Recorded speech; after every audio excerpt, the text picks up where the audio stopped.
Hi, this is Taron Cochrane. I'm here with BuzzCity, and I'm here with Regina's own Jeffery Straker. Hello. Jeff, can you tell us a little bit about who is Jeffery Straker? He is, I think, he's a singer, songwriter, pianist, living in Regina. I'm originally from a little town called Punashai. Some people might know that, but I hang my hat in the Queen City. Okay. A lot of people have dubbed your music as piano-driven cabaret pop. What would you classify it as? That's pretty good. That's pretty good. I'm a singer, songwriter, pianist, and it's definitely pop that I do. It's alt pop, and the last album that I released was definitely cabaret influenced, or it had a bit of an overtone of cabaret to it. But a lot of the stuff that I'm writing now has maybe a bit less of that and maybe a bit more folk. But probably it's the influence of a lot of the classical music I listened to growing up that inspired a lot of that or influenced a lot of that. So, what music inspired you? Everything from the classical stuff, because I studied classical for like 13 years, pretty hardcore. Like by the time I was done my studies, or at the end, I was practicing about 4 hours a day, 4.5 hours a day. It was pretty kooky. So a lot of classical oozed its way in there. A lot of country stuff that my parents listened to, like Kenny Rogers, Dolly Parton, Hoyt Axton, and stuff like that. And then a lot of the sort of songwriter stuff like Joni Mitchell, Neil Young. But then there was this weird stuff too, like when I was younger, like that. For some reason, my parents had like all these ABBA albums, and like I like that. And then everything from like in the '80s, there was a really bad stuff, but we listened to it. So I listened to a lot of that stuff too. But yeah, all of it. So, in your career, what are some musical endeavors you like to take on that you haven't touched on yet?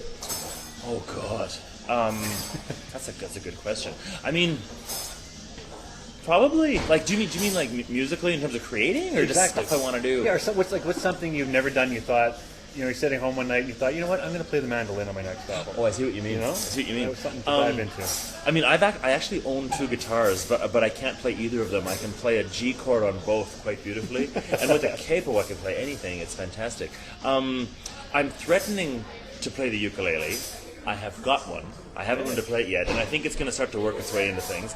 But I'm really piano-centric, and it might seem like I'm being kind of boring, but to me, with 88 keys, there's so much room to do so much on that thing that I've yet to get bored. Exactly. So I haven't found a need to really, it's kind of morbid curiosity that has me sort of strumming these things, but really, I feel the most comfortable here. Yeah, it's where your home is, right? Yeah. So I've never met anybody quite as career-driven as yourself. Wow. When did you decide to make music your career, like your full-time? That was about 4.5 years ago. Literally almost to the day here, and I was doing music part-time up till then, and then I had a couple sort of like big life experiences that made me want to see what would happen if I put all my energy into music. What might the results be? So Okay. yeah. No, as well. This isn't the first time we've met, and to this day, your success and your accomplishments they still blow me away.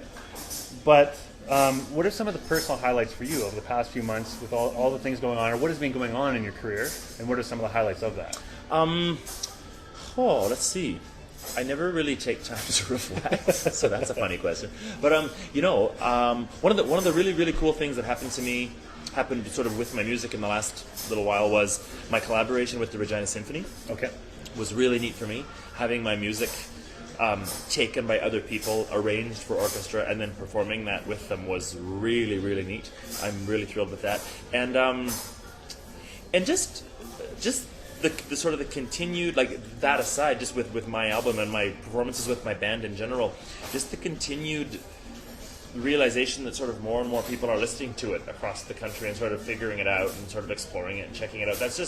It's just really neat.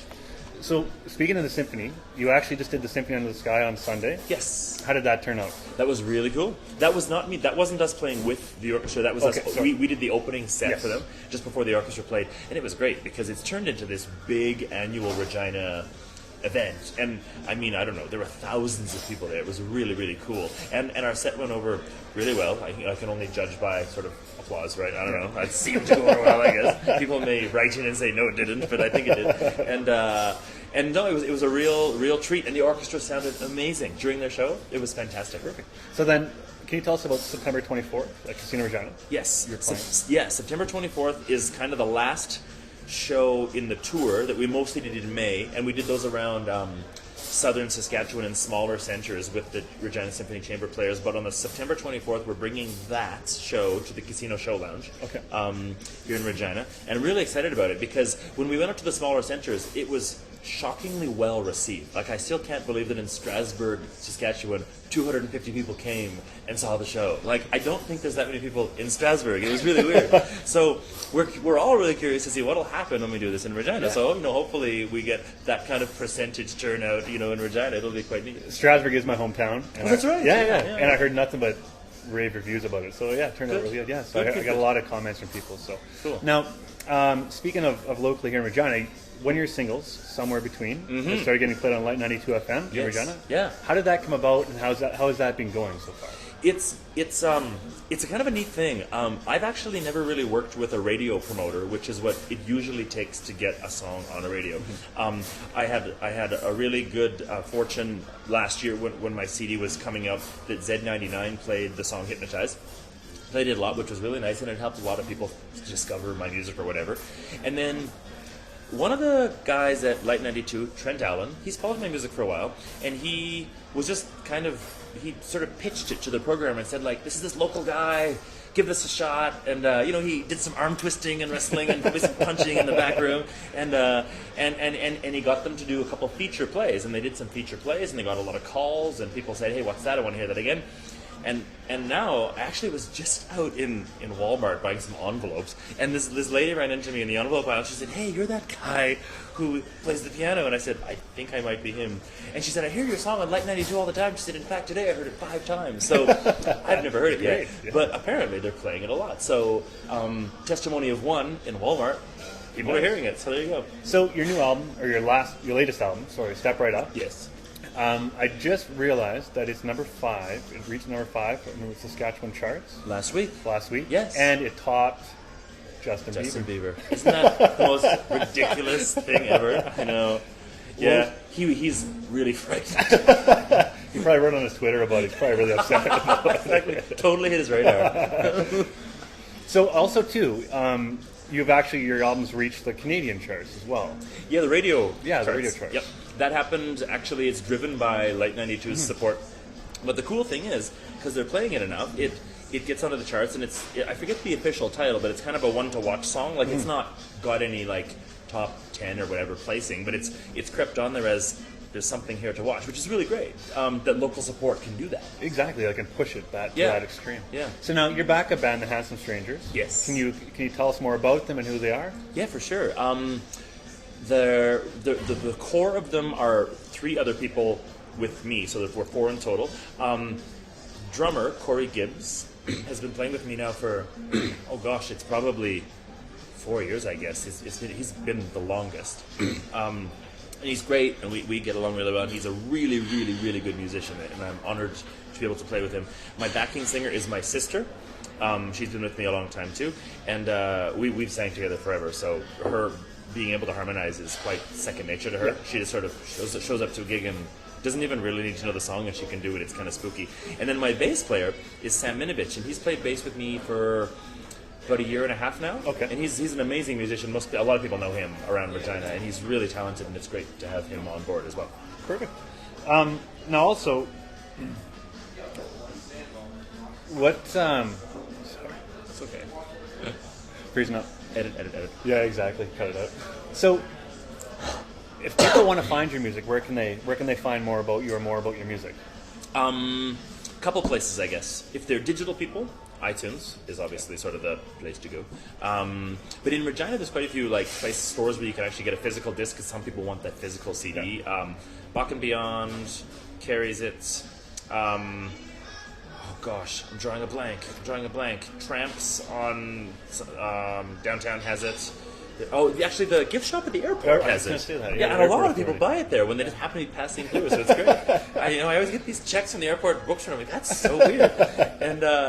And then because I have a distribution deal through Universal, it's actually at some of the bigger stores too, like HMV, Walmart. Yeah. And if they don't have it, they can get it in a day or two, or whatever, however that works. So I noticed today that you were shortlisted for Lieutenant Governor's Arts Award. Yes. Can you tell us more about that? That was a big news to me. I was very excited. So, Lieutenant Governor's Arts Award is once a year, and there's a couple different sort of categories that they recognize people in, and I was nominated and then shortlisted for the category of Saskatchewan artist. So, knowing my luck, I'll be up against like Joe Fafard or Joni Mitchell, and I'll have no hope in hell of winning. But I'm sure the cake will be great. So really, it'll be worth it for that. But I'm very, in all seriousness, I'm really honored to be nominated. It's very nice. So also too now, you've also recently done the MS Liberation benefit concert. Yeah. Can you tell us more about that? That was just on this Saturday night in Saskatoon, and I don't do a ton of benefit concerts, but I really consider them when I'm asked, and I mean, I only don't do a lot because I don't get asked to do a lot of them. But this guy who it was for is a wonderful, wonderful man from Prince Albert. He and his wife have been such supporters of what I do, and he has MS, and he's fighting it, and they're going to India for the liberation surgery very soon, and so they asked if I would help them out by donating my time to do this concert, and I said absolutely, and we had a really great night in Saskatoon. Nice. Yeah. So, speaking of touring and speaking of playing in front of people, do you have any crazy tour stories how do you feel being on the road? How do you feel touring? I love touring. I love it. And because it's essentially how you take what you make in your bedroom or wherever you make it, to people and actually have that experience. Because recording is one thing, and having people hear it on a record is one. Letting people sort of process it and experience it live is a whole other beast. And I love that part. Like, there's something about that energy you give and then kind of get back. Not to sound selfish, but I mean, that's what happens, right? Yeah. It's so neat. So I love touring, yeah. So, can you tell us anything more about do you have any new songs in the works? Yeah. I've been writing a lot, and so I've probably got about 40 in the hopper that I'm now sort of considering for this next recording. And it's funny you should ask, because I had a phone call today with a producer. I'm in the process of choosing who will produce this next creature, and I've got quite a few. I mean, I've really honed it down. I've got a couple of them are on my wish list, so I'm really excited. So I've been talking to these guys, figuring out who will do it, and it's going to happen in October or November. I'm going to record and then have something out probably just in the new year. Okay, so I'm really excited. So that's all the questions I have. So is there any parting words you have? Any words of advice? For you. Let's see. Given I'm going to know what you're doing with all the dogs around Regina, I'd say stock up on newspaper. Thank you very much. That's it. That's all I got. Perfect. Well, thank you very much, Jeff. You're welcome. Thank you.